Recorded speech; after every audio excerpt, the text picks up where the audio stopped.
అనంతపురం అనే గ్రామంలో నారాయణయ్య అనే ఒక రైతు ఉండేవాడు. ఆ రైతుకి 2 పిల్లలు. ఎంతమంది పిల్లలు?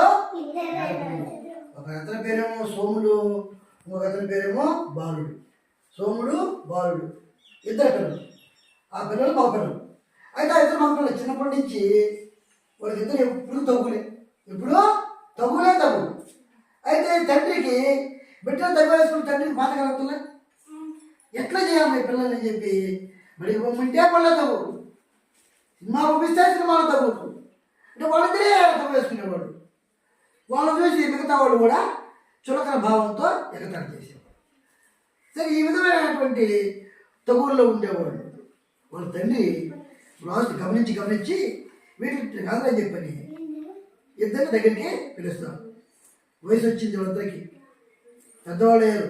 దగ్గరికి పిలిపించి, ఎందుకంటే మీరు ఒకరికొకరు తగులాడుకుంటారు, మీరు తగులాడుకుంటే వేరెవరు కలిసి అవుతారు, మీ మీద తగులుకు వస్తారు వాళ్ళు. అప్పుడు మీరు ఓడిపోతారు, వాళ్ళు గెలుస్తారు. అట్లా కాకుండా మీ ఇద్దరు ఒక మాట మీద ఒక గట్టిగా ఉంటే గెలుపు ఎప్పుడు మీ అంతే ఉంటుంది. ఆ గెలుపుతో కూడా సుఖం కూడా మీకు కూడా వస్తుంది. ఆ సుఖంతో కూడా సంపదలు కూడా మీ అంటే ఉంటాయని చెప్పి చెప్తాడు. చెప్తే వాళ్ళకి అర్థం కాకుండా మళ్ళీ రిపీట్ తప్పులు చేసుకుంటూ ఉంటాం. మళ్ళీ ఒక రోజు చెరవ కర్ర, మంచి లావు కర్ర, ఒక ఇంత లావు కర్ర 2 కర్రలు తెమ్మంటాడు. 2 కర్రలు తెమ్మని వాళ్ళకి అర్థమయ్యే విధంగా ఒక కర్రని పెద్ద కొడుక్కి ఇస్తాడు, ఇంకో కర్రని చిన్న కొడుక్కి ఇస్తాడు. పెద్ద కొడుక నువ్వు ఆ కర్ర వేయమంటాడు, చిన్న కొడుక ఆ కర్రని ఇవ్వమని చెప్తాడు. పెద్ద కొడుకు ఆ కర్రని కాలు కింద వేసి పళ్ళ కింద చేస్తాడు, చిన్న కొడుకు కూడా అదే మాదిరి కాలు కింద వేసి పళ్ళ కింద చేస్తాడు. ఇవన్నీ విశేషాలు కదా అని చెప్పి మళ్ళా 2 కర్రలు తెమ్మంటాడు. చెరవ కర్ర తెస్తాడు 2 తెచ్చిన 2 కర్రలు ఒకేసారి ఇవ్వమని చెప్పి పెద్ద కొడుకు ఇస్తాడు. పెద్ద కొడుకు కాలు కింద వేసి పడిపోతాడు, ఎరవలేకపోతాడు. ఆ 2 కర్రలు అయితే మళ్ళీ చిన్న కొడుక్కి ఇస్తాడు. చిన్న కొడుకు మళ్ళీ కాలు చేసి ఎరవలేకపోతాడు. ఇప్పుడు అర్థమైందా మీకు?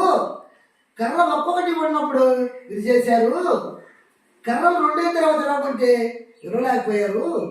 అదేవిధంగా మీ ఇద్దరు కలిసిమెలిసి ఉంటే ఎవరు కూడా మీ జోలికి రారు, మీతో తగురారు, మీతో కట్లాడరు. కాబట్టి మీరు కలిసిమెలిసి ఒక మాట మీద సంతోషంగా సుఖంగా ఉండండి. ఆ సుఖంతో పాటు సంపదలు కూడా వస్తాయంటారు. కాబట్టి మనమందరం కూడా ఇరుగు పొరుగు వాళ్ళతో స్నేహభావంతో కలిసి ఉండాలి. సరేనా? ఒక ఊర్లో ఉన్నాం కాబట్టి ఊరందరూ కలిసిమెలిసి ఒక కట్టి మీద ఉంటే మనం ఏ పనులైనా సాధించుకోవచ్చు.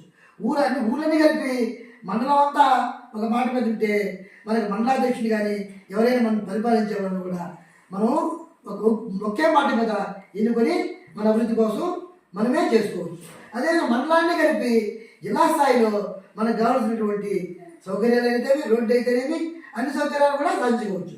జిల్లాలన్నీ కలిపి రాష్ట్రాలన్నీ కలిపి దేశం మొత్తం ఒకటయ్యి మనమంతా వసుదైక కుటుంబం మాదిరిగా శాంతి సహనాలతో సౌఖ్యాలతో వర్ధిల్లుతాం. ఎప్పుడు కలిసిమెలిసి ఉంటే కలదు సుఖం. Okay, thank you.